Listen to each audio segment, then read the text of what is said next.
Adam Tooze is a professor of history and director of the European Institute at Columbia University, and he joins me now from New York. I'm going to need your quick take here first on the table. I want to dig a little deeper later on, but right now, on the quick take, getting to 2% inflation, do you feel that that's too much of a financial risk at this point in time for global economies? Do you think central bankers should stick to it, and if not, why? I think it's a really serious risk. It's a serious risk both for the recession probability and more generally for the world economy at large. We have to think, as the IMF was highlighting in recent presentations, just how stressed the global borrowers are who've been gorging on dollar credit for some time now, and those interest rates really bite. So a big push to 2, I think, right now is asking a lot. We've seen some fragility in the financial system already. I hope they go slow in that approach to 2. What's the alternative, though? They have been quite dogmatic, as you know, listening to central bankers about it. Yeah, I don't think there's any possibility really of a serious conversation about moving away from 2 as the eventual target. I think this is all about timing. It's how high do you go in Europe and the UK, where they're not yet, I think, at the peak of the interest rate raising cycle. Notably in the UK, there was a big move in the last week or 2. The EU, the ECB, I think, also the hawks on the board there, also think there's a lot of headroom.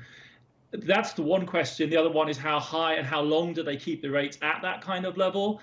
What I'm hoping for, in a sense, is the sort of strategy the Fed is pursuing, which is to raise and then pause and to see what actually is going on in the economy. Because if you ask the economists, and the economists are honest with us, their models do not accurately predict how large the impact of these kind of interest rate hikes are.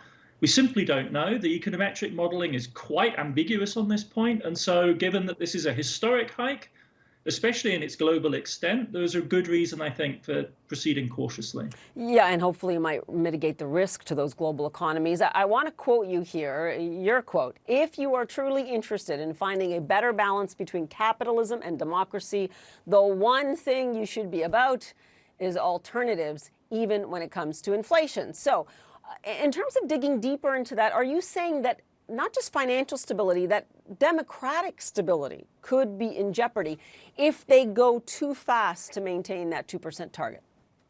I think there are 2 different levels to this. One is that the socioeconomic impact of a very severe interest rate shock should not be underestimated. If you're asking why populism surged in Europe from 2010 onwards, why Brexit happened in Britain, you have to factor austerity in.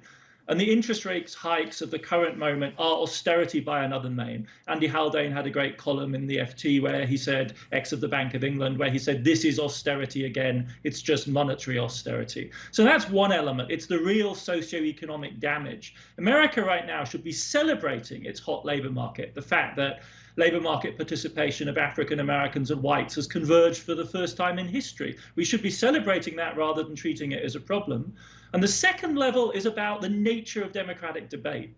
It's about whether or not we consider certain options to be on the table or not. And I don't think we should prejudge whether or not the 2% inflation target stands, but we shouldn't dogmatically assert that there's simply no option to that, right? That in itself is a foreclosure of the options open, or should be the options that should be open in democratic debate. We should be considering other instruments as well. Many European states experimented with various types of fiscal policy to stabilize prices. Even price controls, price regulations need to be on the table. Yeah, a lot to parse there, especially given how, you know, the independence of the central bankers is weighed, as you say, against that fiscal policy. I want to get to a point that you've laid out quite effectively in the last few months, and this is this concept of a polycrisis, right? The mutually dependent parallel risk environment that we're all going through now. But here's the question to you. How does AI, artificial intelligence, flow into that? Is it a near and present danger to economies? Is it misunderstood? Is it transformative? All of the above?